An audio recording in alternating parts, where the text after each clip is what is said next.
This week on Check Please South Florida, an old Florida steakhouse serving up the classics in Fort Lauderdale. Everything like melts in your mouth there. Korean street food with a twist in Boca Raton. It's this combination of like spicy and savory and sweet. And a romantic date night spot with a menu that will surprise your palate. It's my favorite restaurant, and I'm so fortunate that it's in our backyard. Cultural culinary secrets and global flavors. We have a passion for blending ingredients and seasonings from around the world. Additional funding for Check Please South Florida is provided by George and Helen Weaver and the Friends of South Florida PBS. I was actually really surprised by how tasty it was. My mouth is watering just thinking about it. It was nothing like I've ever had before.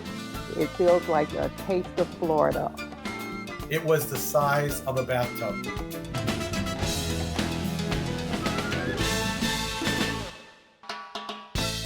Hello, I'm Michelle Bernstein, and welcome to Check Please South Florida, the show where regular people from all over South Florida recommend and review their favorite restaurants. So this is how the show works. Every week, we have 3 guests. Each recommends his or her favorite spot, and then the other 2 go to check them out and see what they think. This week, fundraiser Roberta Gelgard is launching a campaign to get the word out about her favorite spot for Korean street food fare. She says it's an unassuming treasure in Boca Raton, but once you find it, you'll be returning for the decadent portions of addictive flavors served up by a friendly staff. And wife, mom, and recovering lawyer Lillian Archbold loves to sample food from around the world, but she doesn't have to go far for an experience that never fails to impress. Her favorite eclectic bistro in Boca serves up a seasonal menu that she calls sophisticated and surprising. But first, fruit tree farmer Darren Anselmo says his favorite steakhouse is rooted in tradition, with high-quality meats served up at a good price. This community institution offers a throwback dining experience, but there's a reason it's still packed with patrons who are passionate fans of the consistent food and warm, friendly service. It's in Fort Lauderdale, and it's called Tropical Acres.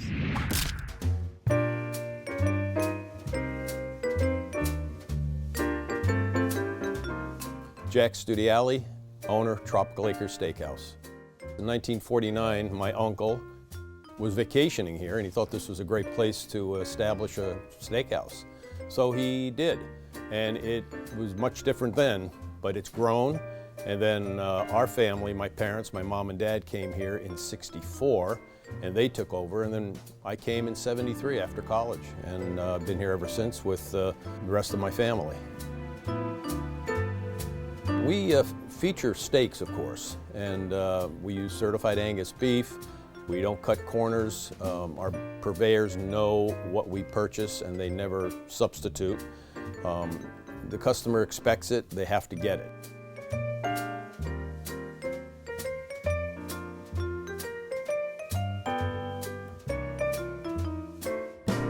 We're not the traditional new fad. You know, we're here for the long haul. We've been here for over 70 years, and what we're doing has been working, and the customers, they prove it. Tropical Acres is where the locals dine. Oh, this place has been around forever. Yes, it has. And they're still on US 1 if you're driving toward the airport in Dania. They have the little neon sign with the arrow that says like Tropical Acres, and it's pointing that way. Yeah.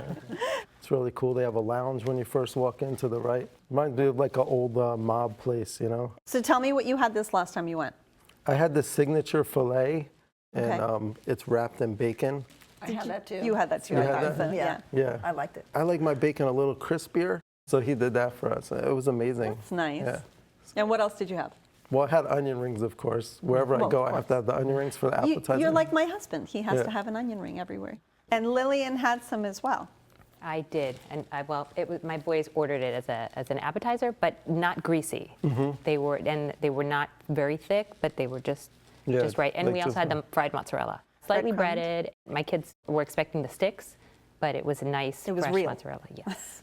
So what else stuck out for you? The service was unbelievable. I'm from South Florida, and I've heard the name Tropical Acres for years and years, and it is iconic and it is an institution, and I'd never been there. Very, very festive, a lot of people celebrating birthdays and anniversaries.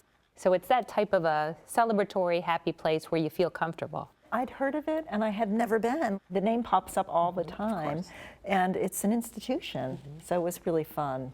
What did you have? Well, the signature filet, and then my date also had the mahi, which was wonderfully cooked. And I agree, the service, they do something where you know, you have a team of servers that work in tandem to satisfy every need that you have. Any starters? We had this appetizer sampler, which comes with the fried mozzarella. I agree. Everything that's fried is really nicely done. The coconut shrimp, fried zucchini, and the stuffed mushroom caps, which were my favorite, done with a little hollandaise sauce. It was really, really good. Oh, I wanted to add that we had the escargot, and the escargot was out of this world and very, very reasonably priced. What else did you have, Lillian? Well, I took a different route. I had the broiled seafood platter. The crab cake was spot on.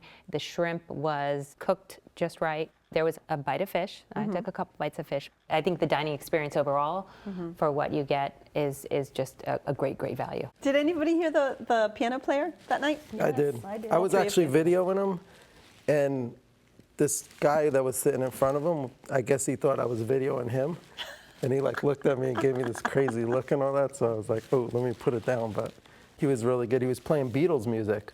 Lovely. Anybody have wine to speak of? Yeah, we had wine. I mean, the list is serviceable. It's not extraordinary, but again, it's a great value. You had a cocktail, right, Lillian? I had an old-fashioned. Oh, they're great. So who had dessert? Did all of you? I hope all of you had. No, I didn't. Lillian, have come No, on. I'm not a dessert person either. Gloria and I shared this apple pastry, and they put like cinnamon and brown sugar. The pastry like melts in your mouth. Yeah. Roberta, what did you think of the prices? Because it is basically a I thought it was an steakhouse. incredible value. I mean, we had a full meal for just maybe $125. It was extraordinary and very, very good. Easy to find, easy parking. There was a lot of cars there, but we found parking easily. When we left, the parking lot was pretty well lit, so we felt really safe there and everything. Oh, so, good. Okay. Yeah. Well, Darren, Tropical Acres was your choice. Sum it up for us. Well, a great place. It's been there forever, and amazing service, and it's just a good place to go and enjoy yourself. Lillian? Definitely. I am part of the cult now. I can see why so many people like it. It truly is a great value, a wonderful experience, and I would highly recommend it. Roberta? I think it's just amazing that someplace has been around for that long. You know they're doing something right, and they really are. Well, you can go back in time at South Florida's oldest steakhouse, Tropical Acres, located at 2500 Griffin Road in Fort Lauderdale, open for dinner every day but Sunday. Reservations are accepted, and the average price for dinner without drinks is about $50.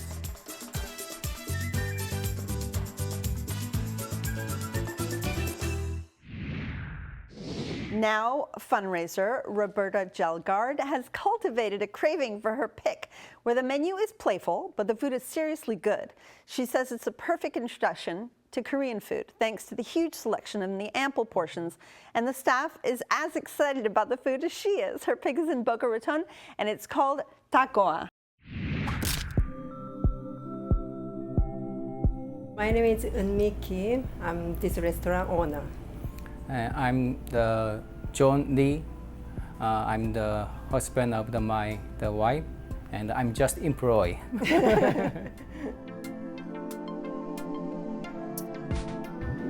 I was a sportscaster in my country, South Korea, but in 2019, my older son had a shooting accident in the Douglas High School. After that, my family and my son wanted me to stay with family, so I quit my job and we started something what to do.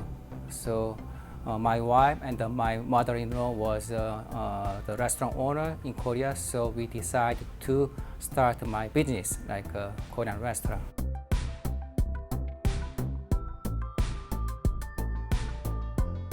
The most popular item is the bibimbap, because bibimbap is mixed rice, a lot of vegetable, a very healthy vegetable, and some of the meat like beef or pork or chicken or even tofu.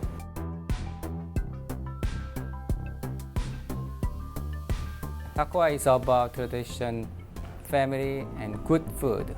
Very simple. You are serving good food. I love the name. Yeah, I do too.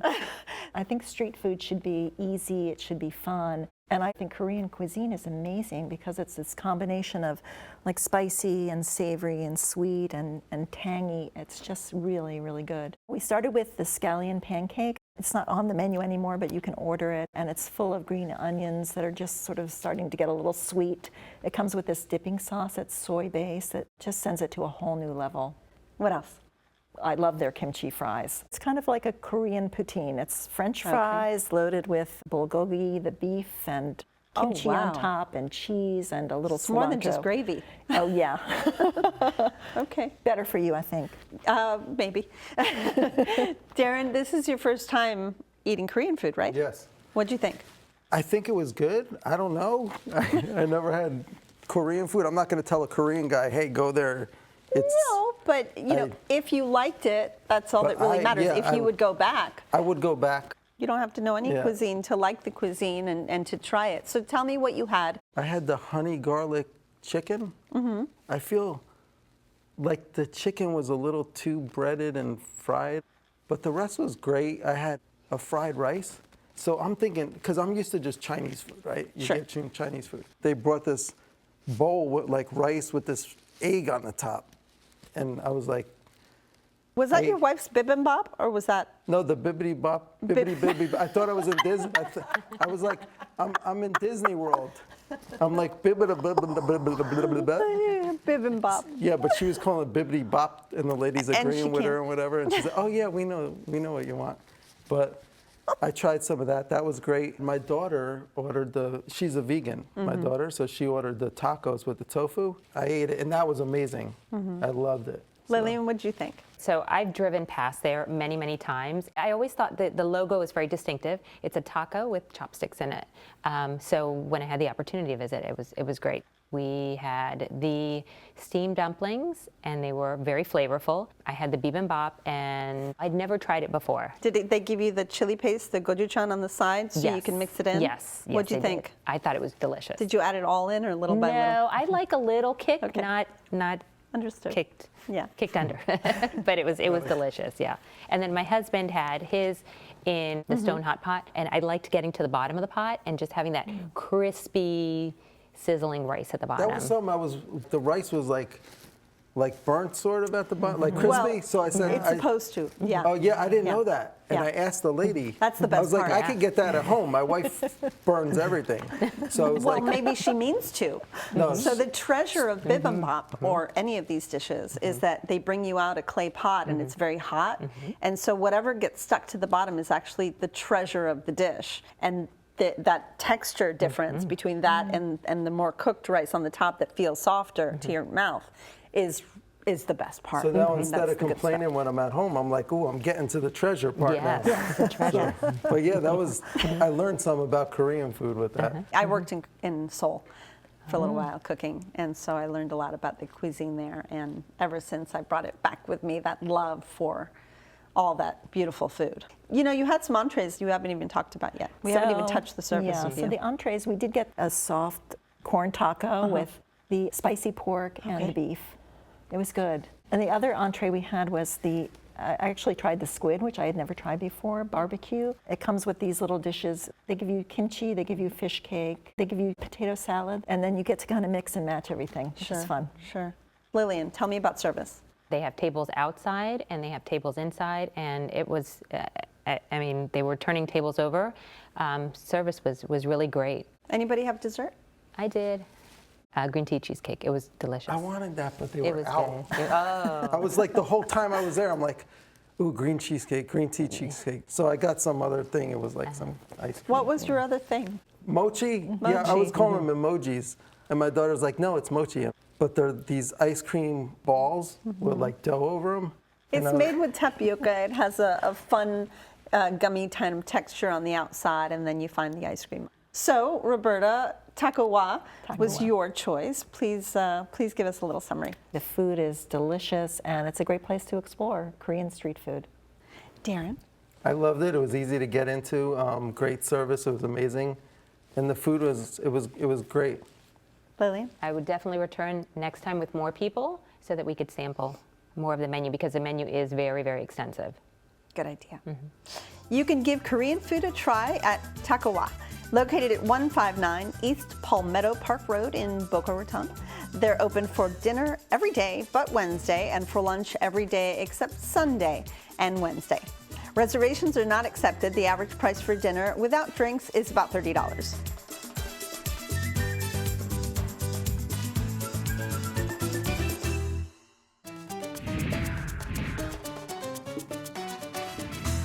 Hi everyone. So I'm dying to teach you a new dish. It's called Bulgogi.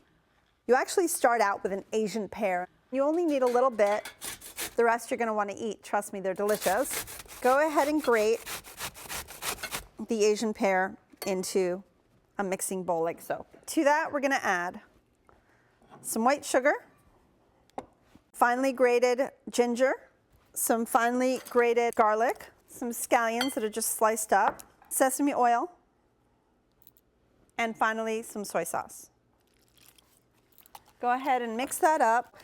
This marinade, look at it, it's really chunky, but it's really just delicious. And what you do is, to cut the meat really thin, this is a New York strip, and we actually just froze this overnight. And the reason why we froze it is because it's easier for me to cut really thin pieces out of it. And you put them in the marinade, and I love it if you keep it in there overnight. It's even more delicious. I'm going to go ahead and heat a pan on high heat. I made us a little bit of white rice, just simple white rice to go with this. I also have some julienne white onion, some scallions, and some toasted sesame seeds. All right, I'm going to add some vegetable oil. And you really want that to be hot, so we're actually looking for smoke to come up. The first thing we're going to add are the onions and a little bit of scallion. It's going to be a lot easier to cook with chopsticks to separate the meat because it's so finely shaved.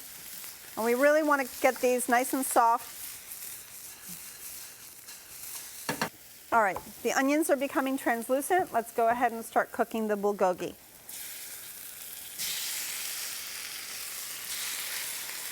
You don't want to overcrowd your pan. So you want to work quickly, and using the chopsticks, go ahead and just keep separating the meat.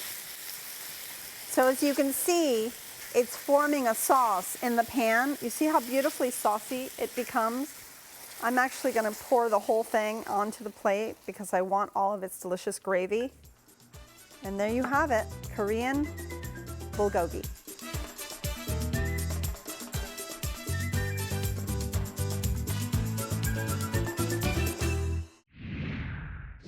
And finally, wife and mom, Lillian Archbold, is a stickler for good service, and her pick never lets her down. She says the husband and wife team at her favorite local bistro will make you feel like a VIP, and the ambiance makes it a perfect destination for date night or for a sophisticated family dinner. It's in Boca Raton, and it's called 2020 Grille. Ron Whiteside, chef owner, 2020 Grille. I'm Rhonda Whiteside, and I run the front of the house. We actually owned a bakery up in Newburyport, Massachusetts for about 8 years. I grew up down here. We knew that we were going to move back to the area. And after working for other people, we decided that we should do it ourselves. And that's how we got started.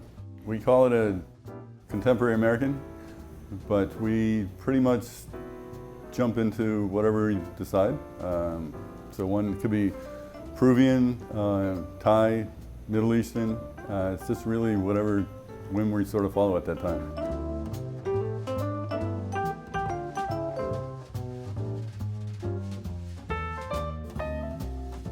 No one knew it existed. We're tucked in a courtyard. No one knew where we are, and now they come and see us. people know what to expect when they come to 2020 Grill now versus when we first opened up? At 2020 Grill, we would like our guests to feel at home and experience a foodie event. You really sing praises about this. I mean, your notes were incredible. I can't say enough. It's the restaurant, my favorite restaurant, and I'm so fortunate that it's in our backyard. So 2020 seats on the outside, 20 seats on the inside of the restaurant. It's a husband and wife team. Intimate. Yeah. Really intimate, Yeah. right? As soon as we arrive, we're greeted right away. Servers are energetic and passionate about the food. The menu cycles out every 8 weeks. So, and a It's lot of the interesting food, though, isn't it though? Not a lot of restaurants here are seasonal. And I think it's because we don't have a very visible change of seasons, but there is a change of seasons with ingredients. So that's exciting. So what did you have this last time that you went? Well, this last time we started off with the duck taco, cooked in an orange gastrique with very thinly sliced pieces of duck. You had that as well, didn't you? I loved that. I mean, I would go back in an instant. Just for that. Right. Oh, it was so good. I mean, everything is so great. Everything is house made. They have fresh bread. Their butters are made in house. So you might go and you might have a root beer flavored butter, and then the next week or two you might have a bananas Foster. They constantly keep you on your toes. Yeah. The one other hook that they have, the chef will send out a spoonful of sorbet, and he will try to stump the guests. 4 ingredients in the sorbet. Try to guess what the 4 ingredients are. And I think the closest we've ever gotten is 3 ingredients. So when what we else get to did you 4. have other than the duck taco? My husband had the Peruvian steak, just cooked to perfection, very tender pieces of steak. And I had the grilled diver sea scallops that were served on a bed of rice pudding with some wasabi. And it was just, the service is unbelievable. It's the kind of place where you feel valued as a customer. You're waited on hand and foot. I was in awe because it was like a special place. They had artwork on the wall, this big fork thing. Everything was like so like picturesque, I guess. I don't know, it looks like something you could see in like a magazine. I had the Meyer lemon salmon because I sell Meyer lemon trees. So I was Do you like, really? Yes. Do you know that they're my favorite? Oh, are they? Oh, we need You to got to talk come by later. and get one. Oh, I would be So- amazed. Yeah. It was amazing. Roberta, you had that as well, didn't I you? did. The seared salmon, I don't know how he does it, but somehow the coating of the salmon is just a little taut, and then it's so moist underneath. And in the sauce, it comes on a bed of lobster risotto, which is delicious. Same, right? Very exactly creamy. same dish? Yeah. Okay. Yeah.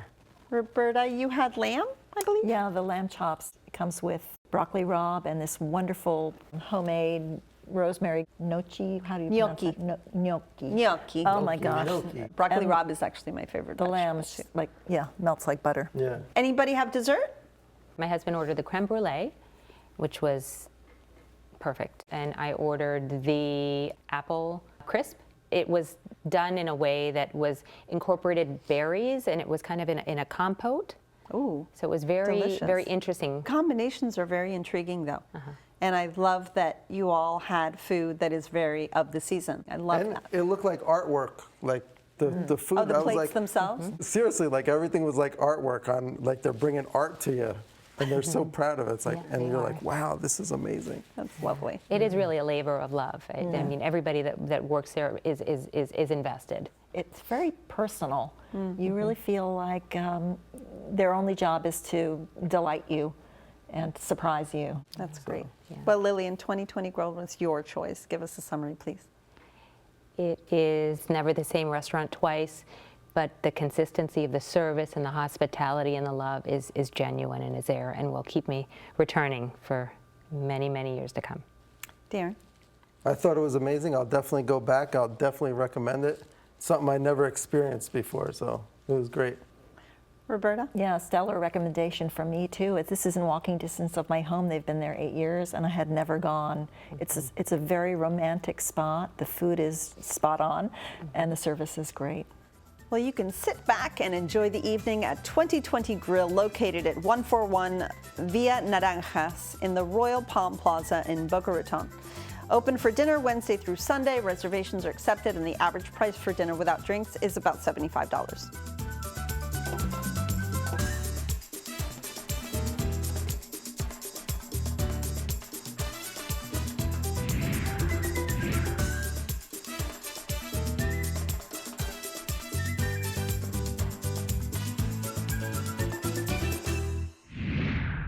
Well, we've had a wonderful time. I want to thank my guests, Darren Anselmo, Roberta Gelgard, and Lillian Archbold. For more about the restaurants and recipes featured in the show, or if you'd like to apply to be a guest reviewer, visit us at checkpleasefl.com, and as always, find us on Facebook and Instagram. Join us next time for 3 new guests recommending 3 of their favorite restaurants right here on Check Please South Florida. I'm Michelle Bernstein. Salut, everyone. And I will see you then. Bye, y'all. Thank you, everybody. Thank you.